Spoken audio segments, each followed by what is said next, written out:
जनवरी के ठंडे ठंडे मौसम में राजस्थान के बच्चों के लिए आ चुकी है गर्मा गर्म खुशखबरी। जी हाँ, सेट 2023 नोटिफिकेशन आ चुका है, जिसका लंबे समय से यहाँ के बच्चों को इंतजार था।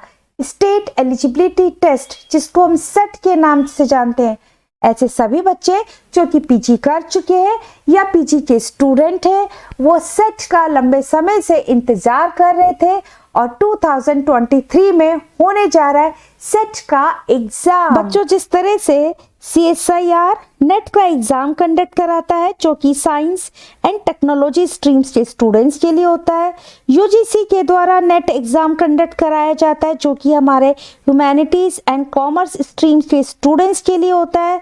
इस एग्जाम को क्लियर करने के बाद आप एलिजिबल हो जाते हो नेशनल लेवल की यूनिवर्सिटीज में, कॉलेजेस में असिस्टेंट प्रोफेसर बनने के लिए।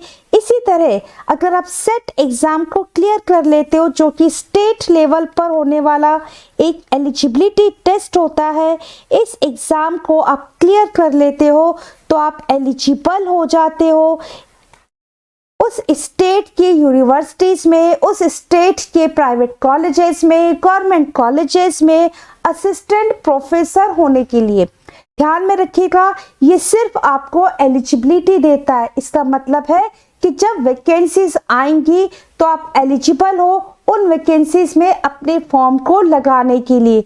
तो अगर आप पीजी के स्टूडेंट्स हैं या फिर आपने पीजी पास कर लिया है, आप पीजी पास कर चुके हो, तो सेट एग्ज़ाम होने जा रहा है। और ये जो एग्ज़ाम है, ये तीनों ही स्ट्रीम्स के स्टूडेंट्स के लिए, मीन्स चाहे आपने साइंस के किसी स्ट्रीम में पीजी किया है, या फिर आप ह्यूमैनिटीज़ आर्ट्स के स्टूडेंट्स हैं, या फिर आपने कॉमर्स में अपना पीजी कंप्लीट किया है, या पीजी फाइनल के आप स्टूडेंट्स हैं, तो आप सेट का एग्ज़ाम जो होने जा रहा है इसका फॉर्म लगा सकते हो। एग्ज़ाम का नोटिफिकेशन आ चुका है, तो अब हम जल्दी से नोटिफिकेशन की तरफ चलते हैं ताकि हम सभी डिटेल्स को, एलिजिबिलिटी को, एग्ज़ाम का पैटर्न क्या है, उसको हम अच्छे से समझ लें। ये नोटिफिकेशन ओपन हो गया है। सेट का एग्ज़ाम इससे पहले RPSC के द्वारा कंडक्ट कराया जाता था। इस बार ये एग्ज़ाम बांसवाड़ा की गोविंद गुरु ट्राइबल यूनिवर्सिटी बांसवाड़ा के द्वारा कंडक्ट कराया जा रहा है, जिसका नोटिफिकेशन 9 जनवरी को इशू हुआ था। राजस्थान स्टेट एलिजिबिलिटी टेस्ट, जिसको हम पहले स्लेट के नाम से जानते थे, जिस समय हम लोग पीजी कर रहे थे तब ये स्लेट के नाम से ये एग्ज़ाम होता था। लास्ट जो हुआ एग्ज़ाम हुआ था वो 2013 में हुआ था। यहाँ पर सभी सब्जेक्ट्स और उनके आगे कोड दे रखे हैं। बच्चों, ऐसे सभी स्टूडेंट्स जिनका पीजी बायोलॉजी की किसी भी स्ट्रीम में है, लाइक आपका बॉटनी से, जूलॉजी से, माइक्रोबायोलॉजी से, बायोटेक्नोलॉजी से, वॉटेवर जिस भी स्ट्रीम में आपका पीजी है, वो सभी स्टूडेंट्स लाइफ साइंस में जाकर अपना फॉर्म को फिल करेंगे, जिसका कोड है 103014। ठीक है, तो आप ध्यान में रखिएगा, लाइफ साइंस के अंदर बायोलॉजी से रिलेटेड सभी जो डिसिप्लिन से ब्रांचेस हैं वो लाइफ साइंस में आ जाती हैं। ठीक है, पहले अलग अलग ब्रांचेस में होता था। इसी तरह ऐसे सभी बच्चे जिनका मास्टर्स ज्योग्राफी में है, लेकिन जिनका स्पेशल पेपर पॉपुलेशन स्टडीज़ है, वो बच्चे ज्योग्राफी से फॉर्म फिल नहीं करेंगे। उनके लिए पॉपुलेशन स्टडीज से आप फॉर्म फिल करोगे। कोड दे रखा है 103022। ठीक है, यहाँ पर स्पेशली मेंशन है 103022। ऐसे सभी स्टूडेंट्स जिनका ज्योग्राफी में मास्टर है लेकिन स्पेशल पेपर पॉपुलेशन स्टडीज है, ज्योग्राफी में जिनका मास्टर है लेकिन जिनका स्पेशल पेपर अलग है, ठीक है, पॉपुलेशन स्टडीज जिनका स्पेशल पेपर नहीं है, वही बच्चे ज्योग्राफी से अपने फॉर्म को लगाएंगे। और ज्योग्राफी से जो कोड है वो है 103009। अदर सब्जेक्ट्स एंड कोड आपके सामने दे रखे हैं, आप बहुत ही केयरफुली अपने सब्जेक्ट एंड कोड को फिल करें। ठीक है, जो स्पेशलिटीज़ थी ज्योग्राफी में स्पेशल पेपर को लेकर, जो अलग से मेंशन था पॉइंट ज्योग्राफी में स्पेशल पेपर को लेकर, वो मैंने आपको बता दिया है। एंड सभी लाइफ साइंस के स्टूडेंट्स के लिए कोड है 103014। और मैं बच्चों आपको बता दूं कि यहाँ पर जो आपका सिलेबस रहेगा, लाइफ साइंस का जो सिलेबस होता है CSIR नेट में, वही सिलेबस यहाँ पर आपका रहेगा। ठीक है, सब्जेक्ट का जो सिलेबस होगा ना वो CSIR नेट वाला रहेगा, एंड आर्ट्स या ह्यूमैनिटीज एंड कॉमर्स के स्टूडेंट्स के लिए जो सिलेबस होगा वो UGC की तरफ से जो एग्जाम होता है, UGC नेट एग्जाम जो लगता है, वो सिलेबस यहाँ पर रहेगा। आगे इसमें मेंशन ये सभी पॉइंट्स कर रखे हैं, हम देखते हैं क्या क्या दे रखा है हमको। एलिजिबिलिटी में क्लियरली यहाँ पर एक पॉइंट मेंशन है कि ऐसे सभी कैंडिडेट, मैं आपको पहले बता देती हूँ मैं सब्जेक्ट पर इतना जोर क्यों दे रही हूँ, क्योंकि यहाँ पर देखो बच्चों क्लियरली मेंशन है, candidates are required to appear in subject of their post graduation only in case the subject of a candidate is not included in the list of set subjects.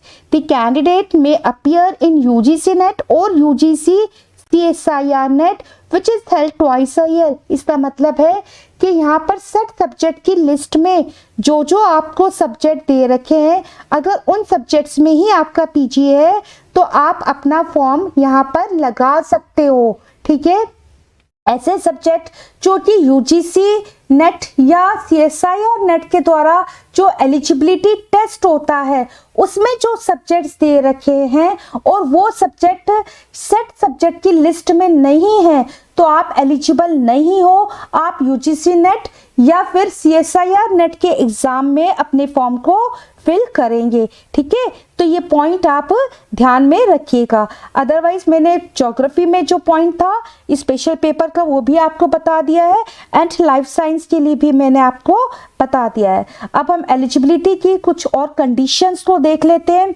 Set exam के लिए जरूरी है कि आपका जो master है उसमें कम से कम आपके 55% मार्क्स हो। अगर आप जनरल, अनरिजर्व्ड और जनरल EWS कैटेगरी में आते हैं, ठीक है, अगर आप OBC से बिलोंग करते हैं, नॉन क्रीमी लेयर हैं, SC हैं, ST हैं, या फिर डिसेबल कैटेगरी में आते हैं या थर्ड जेंडर कैटेगरी है, तो उनके लिए कम से कम आपके PG में 50% मार्क्स होने चाहिए विदाउट राउंडिंग ऑफ। ठीक है, इसका मतलब है कि अगर 49.98% है ना तो 49.98% माना जाएगा, वो राउंडिंग ऑफ करके 50% नहीं हो जाएगा। ठीक है, इस चीज को आप अच्छे से ध्यान में रखना, अच्छे से समझ लेना। ठीक है, आपका 50% मार्क्स होना चाहिए for reserve category and 55% marks आपका होना चाहिए फॉर अनरिजर्व्ड जनरल कैटेगरी के लिए।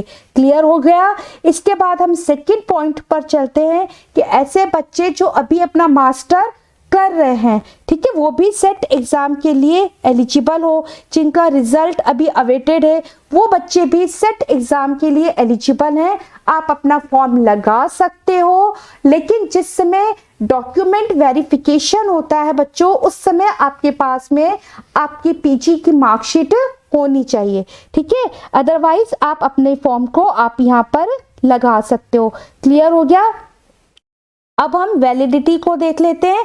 जो सेट एग्जाम की जो वैलिडिटी होती है, जो इसका सर्टिफिकेट होता है, इसकी कोई टाइम पीरियड नहीं है और ये सिर्फ एक स्टेट के लिए वैलिड है। राजस्थान में हो रहा है तो ये राजस्थान स्टेट के लिए वैलिड है। इसका मतलब इस सर्टिफिकेट के द्वारा आप राजस्थान की यूनिवर्सिटी से एफिलिएटेड कॉलेजेस हैं, प्राइवेट कॉलेजेस हैं, तो वहाँ पर आप लेक्चरर बनने के लिए, असिस्टेंट प्रोफेसर बनने के लिए आपको ये एलिजिबिलिटी देता है। जब भी वैकेंसीज निकलेंगी कॉलेजेस में तो आप अपने फॉर्म को लगा सकते हो। जॉब वैकेंसी नहीं है, ये आपको जस्ट एक एलिजिबिलिटी दे रहा है कि जब भी वैकेंसीज आएंगी आप अपना फॉर्म लगा दे, वैकेंसी को फुलफिल कर सकते हो। तो इस तरह से सेट एग्जाम को क्लियर करने के बाद में, सेट एग्जाम को क्वालिफाई करने के बाद में आप राजस्थान यूनिवर्सिटीज़ में, कॉलेजेस में आप एलिजिबल हो जाते हो as a assistant professor, as a college lecturer. चलिए अब हम पैटर्न को देख लेते हैं। एग्जाम का पैटर्न क्या होगा, ये बहुत इंपॉर्टेंट है बच्चों, एग्जाम के पैटर्न को समझना, और मैं बहुत अच्छे से आपको समझाती हूँ। यहाँ पर देखो, ये जो एग्जाम लगेगा ना, सेट का जो एग्जाम लगेगा, इस बार इसमें सिर्फ 2 पेपर होंगे, paper first and paper second. ठीक है। पेपर फर्स्ट होगा, उसमें टोटल जो क्वेश्चंस होंगे 50 क्वेश्चन आएंगे आपके, और ये जो क्वेश्चंस होंगे हर क्वेश्चन 2 मार्क्स के लिए होगा। इसका मतलब है टोटल 100 मार्क्स के लिए आपका पेपर फर्स्ट है। और यहाँ पर कहीं भी नहीं दे रखा चॉइस वगैरह, तो इसका मतलब है कि सभी 50 क्वेश्चंस आपको अटेम्प्ट करने हैं। क्लियर हो गया? ये है पेपर फर्स्ट। अभी जो पेपर फर्स्ट है ना, ये सभी के लिए कॉमन पेपर है, जनरल पेपर है। यहाँ पर जो क्वेश्चंस बनते हैं ना बच्चों, वो बनते हैं रिसर्च मैथडोलॉजी के। आप पीजी पास आउट हो, ठीक है, आपको आगे जाकर रिसर्च करनी, कॉलेज लेक्चरर बनने जा रहे हो, आप पीएचडी करोगे, तो बहुत जोर दिया जाता है रिसर्च मैथडोलॉजी के, रिसर्च एप्टीट्यूड के क्वेश्चंस, रिसर्च टीचिंग के ऊपर क्वेश्चंस, और इसके साथ ही रीजनिंग के, जनरल मैथमेटिक्स के, डेटा इंटरप्रिटेशंस के क्वेश्चंस आते हैं, जिसमें ग्राफ बेस्ड क्वेश्चंस बन जाते हैं, ठीक है, प्रोबेबिलिटीज के क्वेश्चंस आते हैं, जनरल मैथ्स के क्वेश्चंस आते हैं, 9th एंड 10th का जो मैथ्स होता है उसके ऊपर क्वेश्चंस बन जाते हैं, आपके रीडिंग कंप्रेंशन के क्वेश्चंस आते हैं, ठीक है। ये वाला जो पेपर है, इसका अगर आप सिलेबस देखोगे तो 10 यूनिट्स में कंप्लीट आपका सिलेबस डिवाइड है, ठीक है। पेपर फर्स्ट की अभी मैं बात कर रही हूँ, 10 यूनिट्स में आपका सिलेबस डिवाइड है। इसका मतलब है कि हर यूनिट में से आपके 5 क्वेश्चंस बनेंगे, है ना। और ये जो सिलेबस है ना पेपर फर्स्ट के लिए, इसके लिए 15 डेज बहुत हैं। 15 डेज के अंदर ये पेपर कंप्लीट हो जाता है, अगर आप बिल्कुल प्लानिंग के साथ में इस पेपर को क्लियर करते हो। जिस समय मैंने यूजीसी नेट का एग्जाम क्लियर किया था, तो विद इन 15 डेज मेरा ये पेपर क्लियर हो गया था, और मेरे मोर देन 75% इसमें आई थी। मतलब बहुत आपकी मेरिट में लाने के लिए ये पेपर जो है बहुत ही इम्पॉर्टेंट है, पेपर फर्स्ट। सेकंड पेपर है आपका अपने सब्जेक्ट का पेपर, ठीक है, और इसमें 100 क्वेश्चंस है और 2 मार्क्स के लिए आपका क्वेश्चन है। इसका मतलब है 200 यहाँ पर आपका हो गया, तो टोटल जो मार्क्स होगा वो 300 का होगा। आपकी जो मेरिट बनेगी वो 300 में से आपकी मेरिट होगी, है ना। तो इसलिए पेपर फर्स्ट को नहीं छोड़ना। यूजुअली जो साइंस के स्टूडेंट्स होते हैं, ये मैंने देखा है कि साइंस के बच्चे पेपर सेकंड और थर्ड, जो हमारे CSIR लाइफ साइंस का पेपर लगता है, इसमें 3 पेपर होते हैं, तो paper second and paper third पर ज़्यादा फोकस करते हैं। पेपर फर्स्ट में इतना ज़्यादा जो अपना टेंशन नहीं देते हैं, ठीक है। लेकिन मैं आपको बता रही हूँ बच्चों, आप लोग पेपर फर्स्ट को 15 दिन दीजिए, सिस्टमेटिक इसकी पढ़ाई करना, ये आपकी मेरिट बनाने के लिए बहुत इम्पॉर्टेंट है, और बहुत सिंपल होता है ये पेपर, ऐसा कुछ नहीं है, इसको आप आसानी से क्लियर कर सकते हो, ठीक है। सेकंड पेपर आपके अपने सब्जेक्ट का पेपर है, तो सब्जेक्ट के पेपर की तैयारी कैसे करनी है, इसके लिए आप NCERT की बुक्स लेकर आप 11th-12th करिए, अपना UG एंड PG के सिलेबस को आप पढ़िए, क्योंकि आपके पास में समय है बहुत ही कम। ये चीज आपने ध्यान में रखनी है, ठीक है। मीडियम क्या होगा पेपर का, English and Hindi, bilingual paper आता है। लेकिन अगर कोई ऑब्जेक्शंस आते हैं या फिर कुछ भी डाउट्स होता है ना, तो आप इंग्लिश वाले को ही माना जाता है, तो इसलिए क्वेश्चंस में आप लोग इंग्लिश वाला जो होता है क्वेश्चन, उसको एक बार जरूर देख लिया करो। एक चीज मैं आपको और बता दूं जो कि बहुत ही अच्छी है, कि इस पेपर में नेगेटिव मार्किंग नहीं है। 300 का जो आपका पेपर लगेगा, एक क्वेश्चन के लिए आपको +2 मार्क्स दिए जाएंगे, लेकिन कोई भी नेगेटिव मार्किंग नहीं है। ये यहाँ पर क्लियरली मेंशन है, there is no negative marking for incorrect response, ठीक है। तो इसका मतलब क्या है कि आपको 150 क्वेश्चंस करके आने, भाई कई बार लक काम कर जाता, ठीक है ना। नहीं, तैयारी करो, लक अपनी जगह है और मेहनत अपनी जगह है, ठीक है।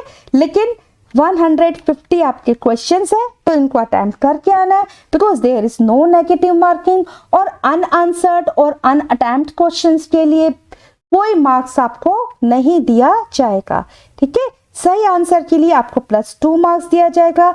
UGC नेट में भी यही होता है, UGC नेट में नेगेटिव मार्किंग नहीं होती है। तो इस बार राजस्थान में जो सेट एग्जाम होने जा रहा है, उसके लिए भी कोई नेगेटिव मार्किंग नहीं है। यहाँ पर बच्चों लिंक दे रखे हैं, वेबसाइट का भी लिंक है और सिलेबस के लिए भी लिंक दे रखा है। अपर एज लिमिट नहीं है एंड मैं एक्सपेक्ट करती हूँ कि आप लिंक पर जाकर अपने सिलेबस को डाउनलोड कर लोगे। फिर भी कोई प्रॉब्लम आए तो ये मेरा कॉन्टैक्ट नंबर है, आप मुझे मैसेज करिए, मैं आपको आपका सिलेबस सेंड कर दूंगी, पीडीएफ आपको भेज दूंगी। एप्लीकेशन फॉर्म 12 जनवरी से स्टार्ट होंगी एंड 11 फरवरी तक आपकी एप्लीकेशन फॉर्म को फिल किया जाएगा एंड एग्जामिनेशन की जो डेट है वो 19 मार्च है। तो इसका मतलब है कि आपके पास में 2 महीने हैं बस, ठीक है, सिर्फ 2 महीने हैं। तो आपको प्लान्ड स्टडी करनी है कि स्ट्रैटेजी बनानी है एंड उसके अकॉर्डिंगली अपने पूरे सिलेबस को आपने कंप्लीट करना है। 10 सालों के बाद होने जा रहा है तो इसका मतलब है कि कंपटीशन भी तगड़े लेवल का होगा, ठीक है ना। तो कोई भी आपको क्वेरी है, कोई भी आपको डाउट है, उसके रिगार्डिंगली आप वेबसाइट पर जाकर अपने डाउट्स को क्लियर कर सकते हो। आप मुझसे भी कांटेक्ट कर सकते हो एनी टाइम, आप मुझे मैसेज करिए, व्हाट्सएप नंबर है मेरा। मैं जब भी फ्री होंगी मैं आपको कॉल बैक जरूर करूंगी। एंड स्टूडेंट्स, अभी कुछ टाइम के लिए जो मेरे वीडियोस आएंगे उसमें मैं नॉन फेस वीडियो होंगे। मैं ड्यू टू माय इलनेस, ठीक है, पिछले कुछ दिनों से मुझे एंजाइना पेन हुआ एंड उसकी वजह से मैं बेड रेस्ट पर हूँ, बट आज मुझसे रहा नहीं गया तो मैंने सोचा मैं चलो वीडियो बना देती हूँ, ठीक है। और last but not least, pray for me कि मैं जल्दी ठीक हो जाऊँ और मैं अच्छे वीडियोस बनाऊँ।